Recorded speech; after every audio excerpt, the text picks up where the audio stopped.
Do, do, do, do, do, do. Oops. Yeah.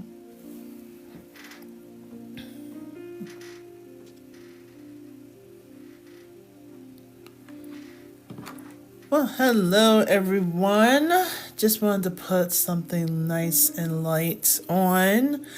If you are a person that's trying to improve yourself, that is looking for some assistance with the math section of the ASVAT, if you're thinking about going into the military, GED, if you want to get your high school diploma and the only thing that's stopping you is this math section, or the acuplacer, if you're thinking about going on to, there's a couple military civilian jobs out there that does require you to take the acuplacer. But then there's also some people that are thinking about going back to school, maybe to get a promotion or maybe just to advance themselves. And you are definitely afraid of math. Please let me help you. So my name is Audrey and I am the founder of ACG Math Tutoring. And what I'm going to do is I'm going to try to be consistent with this and really hit home on some of the areas that most people miss on those exams. And it's mostly the algebra piece. I think we all can figure out how to add, subtract, multiply, and divide fractions, but it just seems like that algebra piece and that graphing is what is holding people back. And what I'm actually going to use is my notebook that I actually designed for 7th graders all the way up to adult learners. So if you notice, most notebooks, it's really just designed for either doing journaling or just writing stories. But anytime when it gets down to doing math problems, it's always something hard. Like you have to figure out a way how to do graphs and figure out a way how to look at your designs and how to keep everything together. So I'm going to hit on graphing linear equations, and I'm going to be taking a look at that slope-intercept form. So the way that this book is designed, it's kind of like Cornell notes back in the day. I give you a section where you have your formulas. I also give you a section to do your steps, as well as give you a section just to do your notes. You can do graphs on this side. But the one piece that I'm also proud of is doing your mood tracker. So if you have anybody that's thinking about it, I also have them on sale, but I really want to focus on like, how do you graph linear equations? And it seems like it's a piece that really gets to anybody. But if anyone is interested, I am developing my own prep courses. If you want to sign up for that, you can just click on this QR code and be able to hold on to it. But let me kind of get started. I don't want to use this as so much as a sales pitch, but to help people out. So if you know anyone that's thinking about getting their GED and they're just deathly afraid of the math piece, share the live. Have them come on in. I'm just going to talk. I'm going to see if I can say hi to people. But the way that my camera is angled, it's really going to be tough. So hello. Thank you so much for coming in. I greatly appreciate you guys. All right. So let's get started. So you probably have seen slope before. Slope is just another way of saying gradient. So how steep is a line? If you ever go traveling, maybe just do a road trip and you see these signs with a truck on it and they're either going up a hill or they're going down a hill, that's slope. That's the gradient. And they give you a certain percentage, especially for those truck drivers, so they get an idea of like what's ahead. So the same thing is happening here, but what we're doing is we're actually going to calculate that gradient and also other points that's on that same gradient at any point in time. So you probably heard or seen this equation, y equals mx plus b. We all have it memorized and it's seeping in our brains. And the reason why they call it a slope-intercept form is you need two things. You need a slope and you need a y-intercept. And this is what confuses a lot of students. Where do you start? So you always start at the B, the y-intercept. So if they always say, oh, someone started off with $20 in their pocket, that's your y-intercept. And then they were putting money in like $5 a chance. Well, that $5 a chance is your slope. So every time you see the machine, you're putting $5 in. That's your slope. But what you started off with is always your y-intercept. So when we're looking at graphing it, and this is the one thing I like about this, I'm going to old school my graphs here. So I'm going to go right along my dots. And I'm just going to use my pencils because I have no idea where I packed my rulers. I'm not going to lie. So the lines or the axes that goes up and down, that's your y-axis. The line that goes left to right, that's your x-axis. The x-axis represents your independent variables. So an independent variable would be time, would be money, okay? Hours, minutes, that's usually your independent. Because no matter what we do, we can sit here on the live, listen to music, and the one thing that changes is time. But what we do and what we get out is your y. That depends on what happens with the x. So if I'm looking at graphing, let me use the equation y equals 2x plus 5.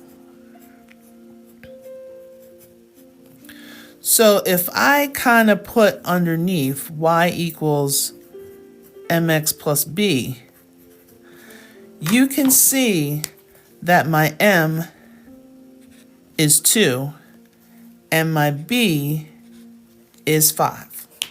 And if you're wondering, okay, Audrey, is this going to seep through? If I pull the page over, you notice it doesn't seep through that much, because if I don't press down too hard, I'll be able to kind of use this on the other side. So now let's really talk about it. Where do we want to start? We want to start at our y-intercept. So if I count this off, let's say this is 1, 2, 3, 4, 5. Or since I know it's going to be going upwards, I can do marks in between to help with my graphing of the y's. My x's, I can use these dots here. So now I'm going to put my first point. You need 2 points. So the first point is going to be at 5. 1, 2, 3, 4, 5. So this is where my first point's going to go. Thank you so much for you guys coming in. All right. So here we're at 5. Now my slope, another name for slope is rise over run. So my rise, we're either going up if it's positive or down if it's negative. My run, we're either going left if it's negative or to the right if it's positive. So when we look at this, we have a whole number, which is 2. So we want to change that whole number to a fraction. And the easiest way to do that is put that whole number over 1. And then bam, it's a fraction. Okay? No holds barred. So when we at our starting point, which is at 5, I'm going to look at my rise, which is 2. That means I'm going to go up 1, 2. And since I made that whole number 2 into a fraction, which is 1, I'm going to go over to the right 1.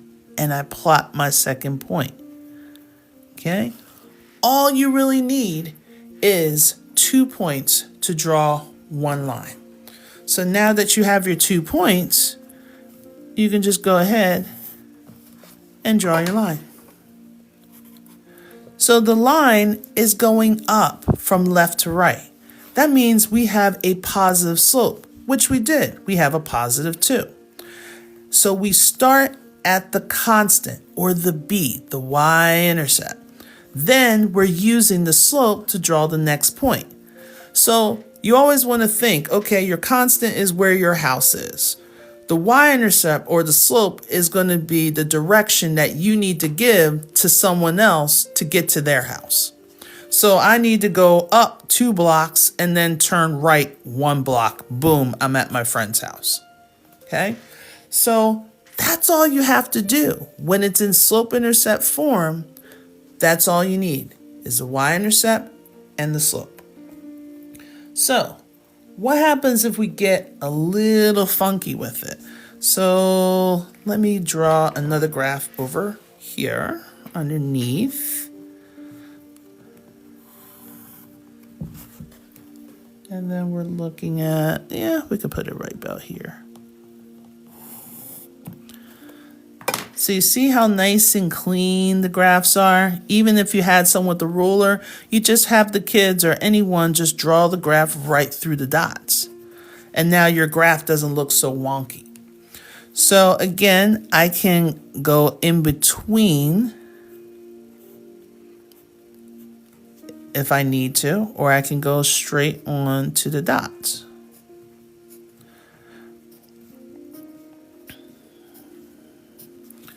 All right, so if my equation this time, I'm going to change it up. So I'm going to say the equation is y equals negative 1/3 x minus 4. Thank you guys for coming in. I greatly appreciate it. And sharing a little bit of love. Thanks. So we're already in that slope-intercept form. We have our y and we have our mx plus b. So where do we go first? We go to the b. Got to be with the b. And our b this time is negative 4. So we're going to go on the y-axis. That's where we always start. And we put where negative 4 is. So that's negative 1, negative 2, negative 3, negative 4.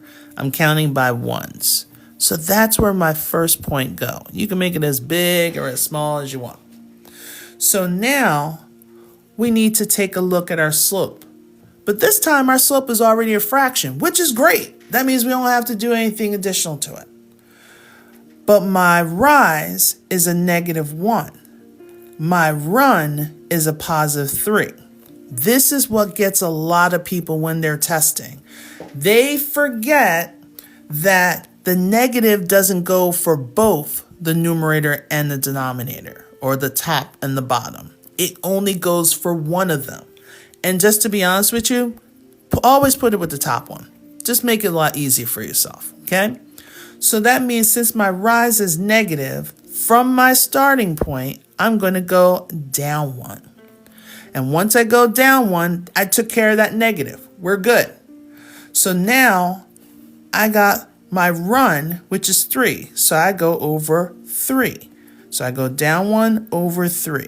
1, 2, 3. Because I made my stuff a little small. And I make my second point. After I make my points, boom, draw my line. Now, when you're testing, they're either going to take this concept and twist it around, or they're going to show you a graph and they're going to ask you, what is the formula? So if they give you a graph that's going down, that means the number that's next to the x, that's your slope, has to be negative if we read it from left to right and it's going downwards. Now, if you notice the graph is going up from left to right, that means your m, or your slope, which is right next to the x, has to be positive. So knowing that information, it can eliminate some of the answer choices. Most of the time, they'll give you 4 answer choices. And if you can eliminate 2 of them, just by knowing that, oh, this is a positive slope, and oh, it needs to cross at 5, boom, you're going to get your answer, you mark it right, and you keep it moving.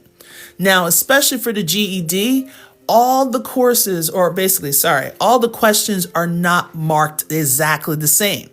Some questions are 4 points, some questions are 3, some are 2 and 1. Knowing how to graph a linear equation, that's a 4-point question. And you don't need to get 100%. You just need to get a 65 just to pass, okay? And then you can keep going and get your diploma and keep it moving. So just by knowing these small little tidbits, that might be the deciding factor of you passing or getting really close to passing. And that's what I want you to do, okay? I want you to get either one. So, knowing that, you have your y equals 2x plus 5. You start with the 5. You start with the one that doesn't have an x or y to it. That's your starting point. Then from there, you're looking at your slope and you're making those changes. All right? So, if we can, let me see if I can put it in a way that we can write down some steps. So, first step, so we got to have the equation should equal y equals mx plus b. So the first thing you want to do, you want to plot your b. Okay. So that's going to be the one, let me put in here, 1 without x or y. Hey, thank you for coming in. After you plot your b, then you go to your slope.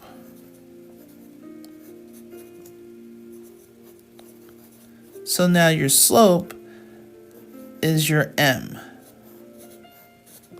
Okay, that's the one that's right next to the x. So remember, it's going to be your rise over your run. Rise, if it's positive, you're going to go up. If it's negative, you're going to go down. For the run, if you choose to make the run negative, you're going to the left. If you make it positive, you're going to the right. Okay? By having this here, so after you go through, draw your point.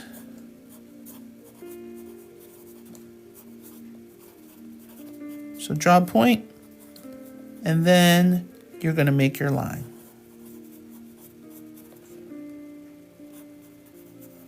Because remember, all you need is 2 points to make a line. All right? So with that being said, the way that this book is structured is the same thing. Before you get, like if you're a classroom teacher or a homeschool parent, you can actually have your kids just do a quick feel how things are. So you can have them, oh, how are you feeling? I'm feeling pretty good. Or, meh, I'm all right. Or this is horrible. This should be going somewhere else, right? And then after you do the instruction and now they're starting to do a little bit of independent work, you can actually have them take a moment and to say, hey, how are you feeling now? And they can circle. It's a simple circling. So this is like something that can be really beneficial, not only for classroom teachers, it could be beneficial for students, homeschool parents, and even for people that are going back to school and just want to have a moment to say, okay, how am I feeling? I'm feeling a little anxious. Who can help me out with all this? Now, I want to do one more that's going to be just a hair much. So I'm going to go ahead and draw my graph right on the lines, right through the dots. So we got our y, we got our x, and I'm just gonna, that's my fifth. I'm gonna actually do it right on the dots this time. And 3, 4, 5. And 1, 2, 3, 4, 5. So I have even distance, okay? Nice and even. Notice everything is organized. Everything is on one page. So what happens if it's not in a perfect slope-intercept form? Meaning, so let's say I have a 3, so it looks like this. So 3 equals y, and then I'm putting my plus, let's say plus 2. Let's say plus 2/3 x. All right, so first off, is this in that slope-intercept form? Is it y equals? So hopefully you're seeing it and you're like, no, y is not by itself. If I think of the equal sign as a wall, the only thing I want on the same side as y is itself. So it's almost like right now, 2/3 x is just acting crazy. We need to remove that person and move them to the other side. The only way I can do that, you see this plus sign? I gotta subtract it. I have to do the opposite. It's just like relationships. You're in a relationship, you need to get rid of this person. You need to do the opposite of what attracted that person to you, right? So instead of adding 2/3 x, we're going to subtract 2/3 x on both sides. I know I'm like giving out life lessons while I'm doing this. Hey, new year, new you, new me. I'm sick of this foolishness. All right. So when I do that, I have a positive 2/3 x with a negative 2/3 x. They cancel each other out.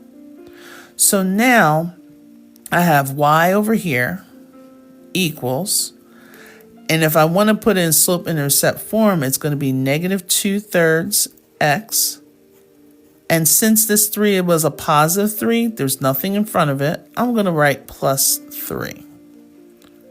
So this is my equation. Okay?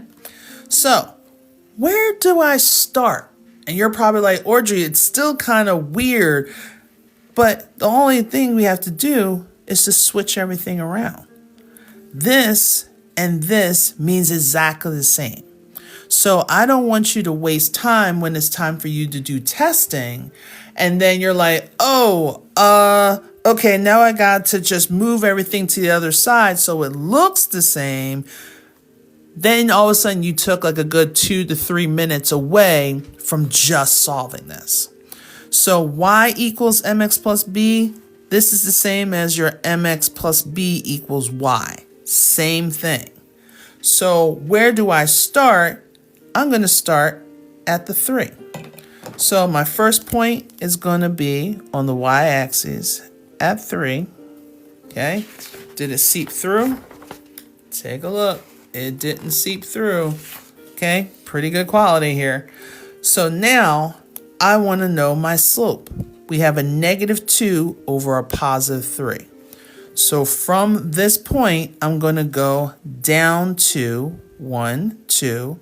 And then since it's a positive 3, I'm going to go to the right, 1, 2, 3. And then I can circle that dot that's right there. That's why sometimes having the dots kind of makes it a little bit easier for you to graph. Okay, and this is a Sharpie pen. All right, still did not go through. Okay, so now I have my 2 points. And it looks like, if I can go ahead and draw this, it looks like we got a negative slope. Boom, boom. So, since we got that negative slope, look, my m was a negative 2/3. From the left to the right, it's going downwards. So we have a negative slope. We have our y-intercept, which is at +3.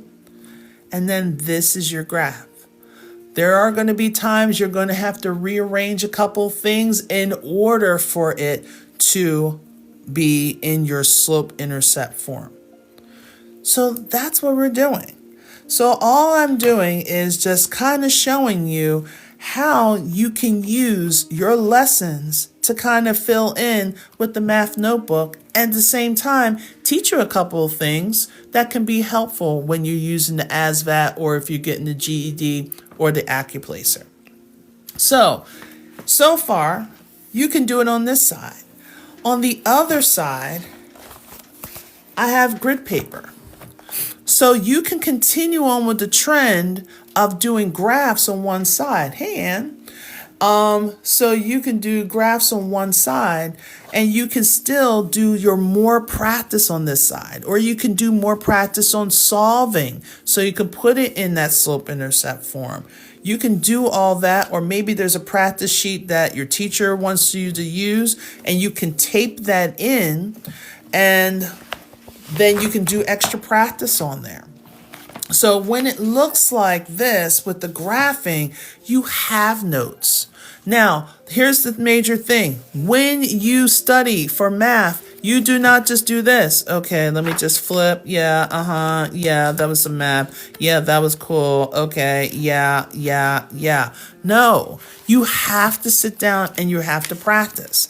So for example, if someone like a teacher or maybe homeschool and you have a paper that you have a topic that you wanted people to practice on, they can practice on here. They can tape it in on the side that has the grid. And then on the other side, they can summarize what they learned from that sheet. So you're giving students an opportunity to basically learn and be able to process what they have learned on that other sheet that was given. Now, as you can see over here, we don't have any formulas because I was simplifying complex rational expressions. This is like basically like an algebra 2 type course. And I don't have any formulas, and that's perfectly fine. But I do have steps on how I solved it.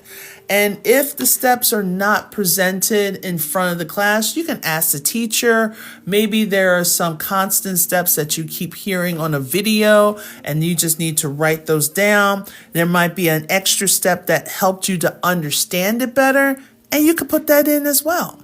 So you have all this information. And as I said, everyone needs that moment of reflection. So a lot of people, let me put this here. So a lot of people can use this to kind of reflect like, you know what? I was pretty meh about it. During it, I'm like, okay, I understood it. And at the end, you're like, you know what? I got it. Solid, done. Because I know, like, being a classroom teacher, that was the one thing that admin always asked. Like, how do you know that your kids understand the concepts? It's just amazing. So something like this, just to have this, will kind of help not only you for your observations, but also helps your kids to understand the concepts and take some responsibility for their learning. So as you can see, we can do it for Algebra 2. We got a little bit more advanced Algebra 2 work. Finding the equation of the line, point slope form. So there is actually a formula as well as steps onto it. Then we had a little bit of geometry, talking about those remote interior angles. Yes, I could have done more with it. At the same time, take a look. Thanks, Ann. And you're over here taking a look. We're taking bits and pieces from maybe a worksheet, maybe a classwork. And I know there's some schools that don't allow kids to take classwork home or their notes home because of security wise. You know, if they're in the streets and it's a really rough neighborhood, they usually use the kids that have like books as a target. I hate to say that's the life that we live, but sometimes that's why a lot of teachers don't require people to carry notebooks and they keep them in school. But with this one, it seems kind of nonchalant. It just looks like a regular old book. Like it could be about gaming. No one knows. All right. It doesn't stand completely out like a notebook, but you know. So you can actually do your notes on here. Now, this is not only just a notebook. Okay, you're seeing the colors, you're seeing everything else, but it's also a resource book. And this is the one thing that I add to my flavor because it helps me to get to pages quicker. I get some of the removable tabs and I put it onto a sheet and I can say, all right, this section is going to be linear equations and another section could be quadratics and another section could be cubic and so forth. So it'll help me get to some of those areas a lot quicker, especially when you have open note quizzes. But this is when I really opened up to a lot of my students. A lot of our kids do not know how to multiply. The struggle is real. Okay? I say it kind of jokingly, but sadly, a lot of our students do not know and understand the whole concept of multiplying.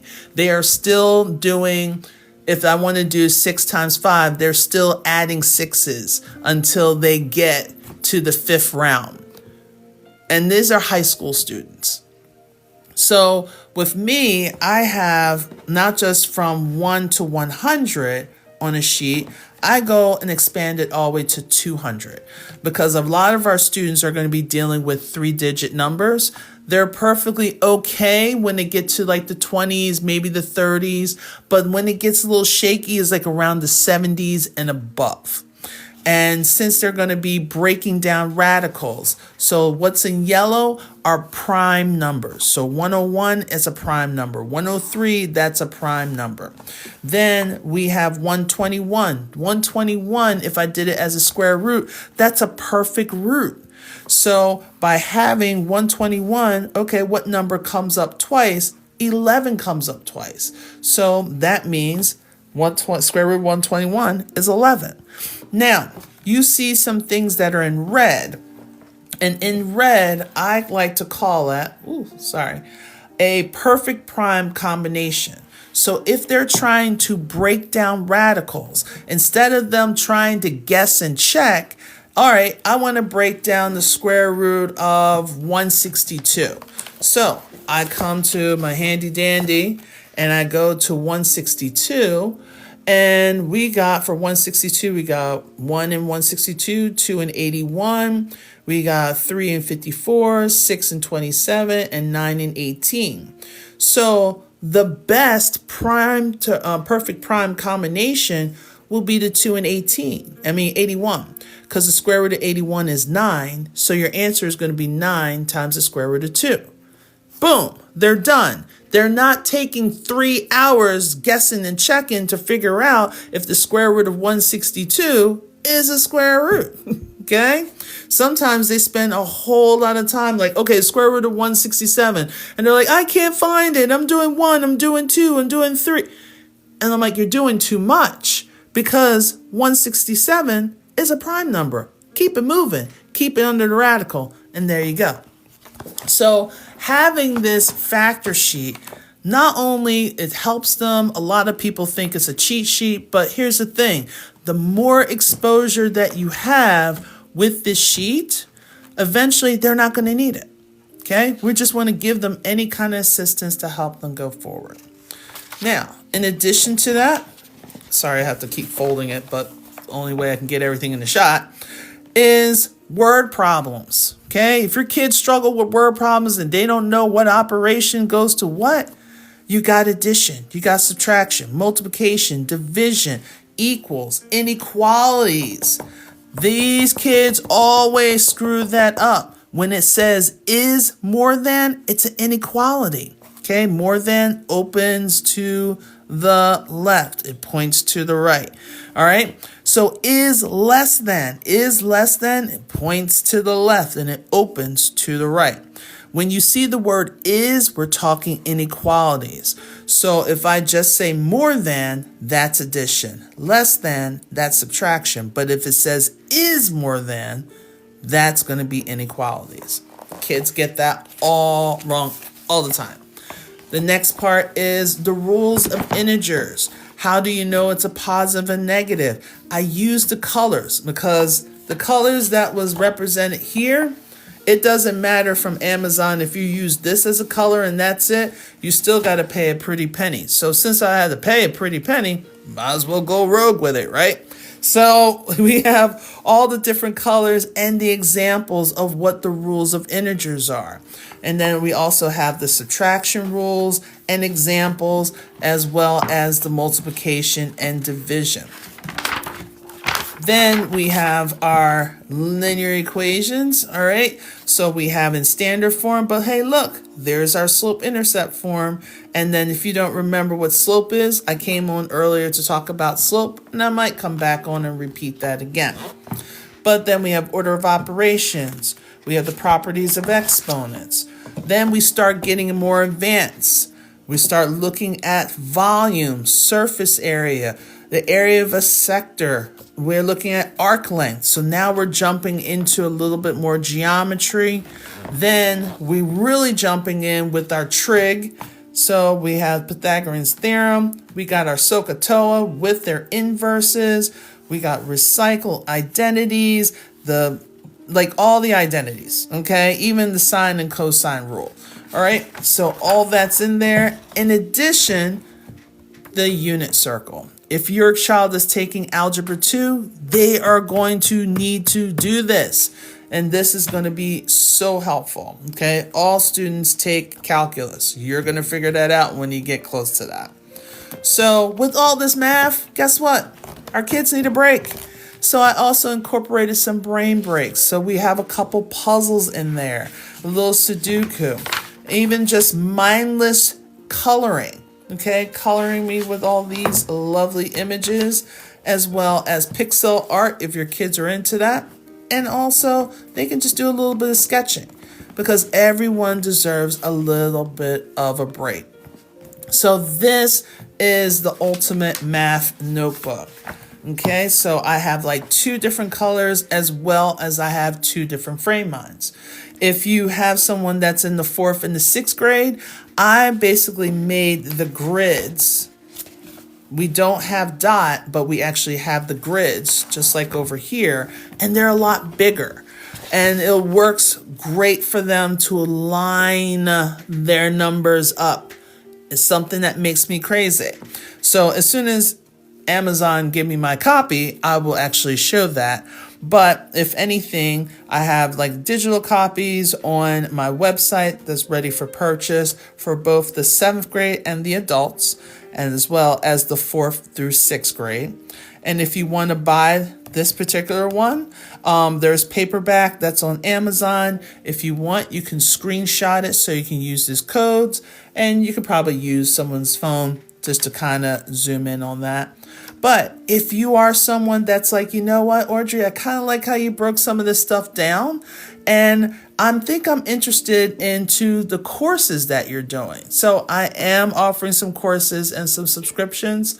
If you want to just screenshot the QR code, you can just put your information in. It's for the ASVAT, GED, Accuplacer, and even algebra if you just want to do some remediation for yourself. Okay, so that is basically what I have for tonight, and I'm not going to overwhelm, but I greatly appreciate everyone that kind of came in, even just took a moment just to watch and listen and just to hear how things going.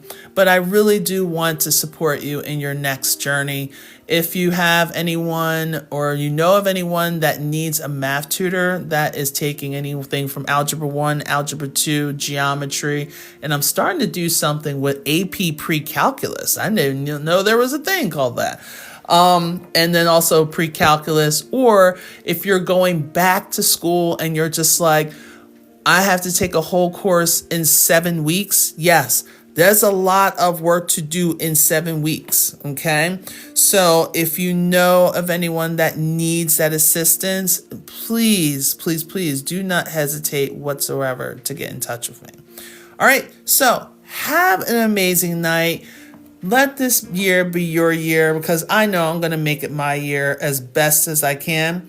You know, I'm going to give it up all to God, because I know I tried to fix things and it just got screwed up. So, hey, Let me just give God some faith, huh? So have an amazing night, and I will hear from you soon. And I think I might come on here tomorrow, probably tomorrow afternoon, as well as tomorrow evening. And if there's anything in particular you want me to go through, I'm more than happy to do that. All right. Have a great night, guys. Thank you so much for stopping in. Take care.